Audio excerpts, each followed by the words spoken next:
Greenland দখলে ট্রাম্পের হুমকিমুখ খুললেন ব্রিটিশ প্রধানমন্ত্রী। ট্রাম্পের ২৪ ঘণ্টায় যুদ্ধ বন্ধের প্রতিশ্রুতি ১ বছর পরও অন্ধকারে। গাজায় তুরস্ক ও কাতারের সেনাদের কেন স্থান নেই? নেতানিয়াহু। গাজার জন্য গঠিত বোর্ড অব-পিসের গোপন নথি ফাঁস। বিক্ষোভকারীদের আত্মসমর্পণের জন্য ৩ দিনের সময়সীমা বেঁধে দিল ইরান। গ্রিনল্যান্ডের ভবিষ্যৎ নিয়ে ব্রিটিশ প্রধানমন্ত্রী কিয়ার স্টারমার স্পষ্ট বার্তা দিয়েছেন। তিনি বলেছেন, গ্রিনল্যান্ডের ভবিষ্যৎ নির্ধারণের অধিকার একমাত্র গ্রিনল্যান্ডের জনগণ ও ডেনমার্কের। বাইরের কোনো দেশ এই সিদ্ধান্ত চাপিয়ে দিতে পারে না। সোমবার জাতির উদ্দেশ্যে ভাষণে স্টারমার বলেন, এই অধিকার মৌলিক এবং যুক্তরাজ্য তা সমর্থন করে। একই ভাষণে তিনি ডোনাল্ড ট্রাম্পের নতুন শুল্ক আরোপের ঘোষণারও সমালোচনা করেন। ট্রাম্প ৮টি ইউরোপীয় দেশের পণ্যের ওপর অতিরিক্ত শুল্ক বসানোর ঘোষণা দিয়েছেন। এই বিষয়ে স্টারমার বলেন, বাণিজ্য যুদ্ধ কারও জন্য ভালো নয়।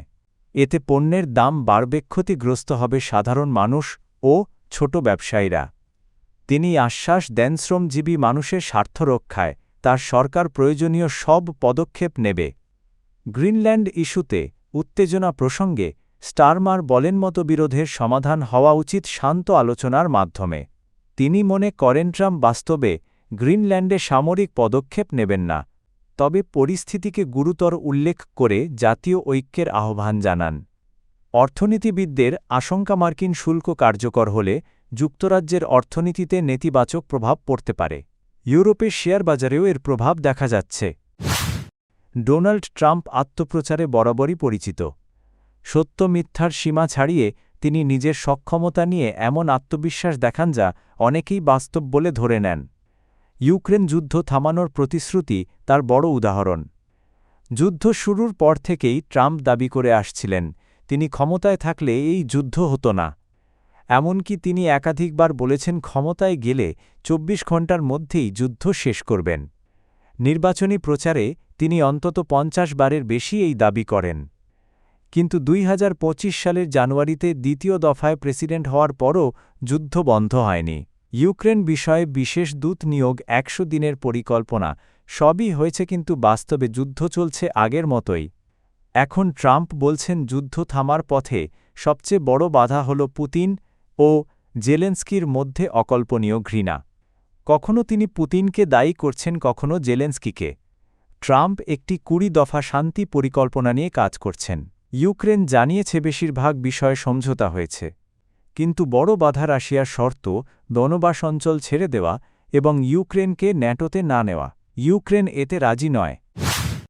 যুদ্ধ পরবর্তী গাজায় গঠিত হতে যাওয়া আন্তর্জাতিক বাহিনীতে তুরস্ক ও কাতারের সেনাদের কোনো স্থান থাকবে না, এমন ঘোষণা দিয়েছেন ইসরায়েলি প্রধানমন্ত্রী বেনিয়ামিন নেতানিয়াহু। ইসরায়েলি সংসদ ন্যাসেটে দেওয়া বক্তব্যে নেতানিয়াহু বলেন, গাজা যুদ্ধবিরতির দ্বিতীয় ধাপে প্রবেশ করেছে ইসরায়েল। এই ধাপের মূল লক্ষ্য হামাসকে নিরস্ত্র করা এবং গাজাকে সম্পূর্ণভাবে নিরস্ত্র অঞ্চল হিসেবে গড়ে তোলা।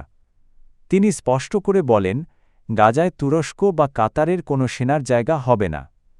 চুক্তি অনুযায়ী যুদ্ধ পরবর্তী গাজায় একটি আন্তর্জাতিক স্থিতিশীলতা বাহিনী মোতায়েন করা হবে। এই বাহিনীর কাজ হবে সাধারণ মানুষের নিরাপত্তা নিশ্চিত করা এবং হামাসের পরিবর্তে নতুন পুলিশ বাহিনীকে প্রশিক্ষণ দেওয়া। তবে কোন কোন দেশ এই বাহিনীতে সেনা পাঠাবে তা এখনও চূড়ান্ত হয়নি। এদিকে মার্কিন প্রেসিডেন্ট ডোনাল্ড ট্রাম্প যুক্তরাষ্ট্রের মেজর জেনারেল জাসপার জেফার্সকে এই আন্তর্জাতিক বাহিনীর প্রধান হিসেবে নিয়োগ দিয়েছেন। গাজার জন্য গঠিত বোর্ড অব-পিস নিয়ে এবার ফাঁস হল গোপন নথি। বার্তা সংস্থা রয়টার্সের হাতে আসা নথি অনুযায়ী, এই বোর্ডে ৩ বছরের বেশি সময় সদস্য থাকতে চাইলে সংশ্লিষ্ট দেশকে $১ বিলিয়ন নগদ অর্থ দিতে হবে। রয়টার্স জানায়, মার্কিন প্রশাসনের পাঠানো একটি খসড়া সনদে এই শর্ত উল্লেখ রয়েছে। প্রায় ৬০টি দেশের কাছে এই গোপন নথি পাঠানো হয়েছে। নথিতে বলা হয়েছে, প্রতিটি দেশের সদস্যপদ সর্বোচ্চ ৩ বছরের জন্য থাকবে এবং চেয়ারম্যান চাইলে মেয়াদ নবায়ন করতে পারবেন। তবে ব্যতিক্রম হল, যেসব দেশ প্রথম বছরের মধ্যেই $১ বিলিয়ন বেশি অর্থ সহায়তা দেবে তাদের ক্ষেত্রে ৩ বছরের সীমা প্রযোজ্য হবে না। এই বোর্ডকে একটি আন্তর্জাতিক সংস্থা হিসেবে বর্ণনা করা হয়েছে, যার লক্ষ্য সংঘাতপূর্ণ অঞ্চলে স্থিতিশীলতা ফিরিয়ে আনা, নতুন শাসন ব্যবস্থা গঠন এবং টেকসই শান্তি নিশ্চিত করা। নথি অনুযায়ী অন্তত ৩টি দেশ সম্মতি দিলেই বোর্ড আনুষ্ঠানিকভাবে কার্যকর হবে। এমনকি বোর্ডের অফিসিয়াল সিল অনুমোদনের ক্ষমতাও থাকবে মার্কিন প্রেসিডেন্টের হাতে। ইরানে সাম্প্রতিক সরকার বিরোধী বিক্ষোভে যারা প্রতারিত হয়ে অংশ নিয়েছিল তাদের ৩ দিনের মধ্যে আত্মসমর্পণের আহ্বান জানিয়েছে দেশটির সরকার। রাষ্ট্রীয় টেলিভিশনে ভাষণে জাতীয় পুলিশ প্রধান আহমদ রেজা রাদান বলেন, নির্ধারিত সময়ের মধ্যে আত্মসমর্পণ করলে সংশ্লিষ্টদের হালকা শাস্তি দেওয়া হবে।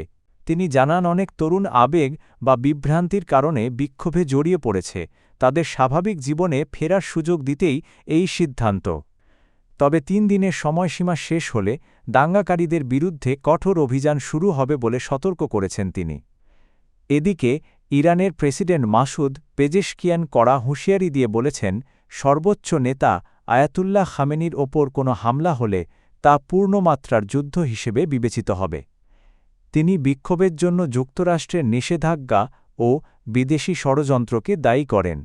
অন্যদিকে মার্কিন প্রেসিডেন্ট ডোনাল্ড ট্রাম্প সম্প্রতি ইরানের নেতৃত্ব পরিবর্তনের আহ্বান জানিয়েছেন।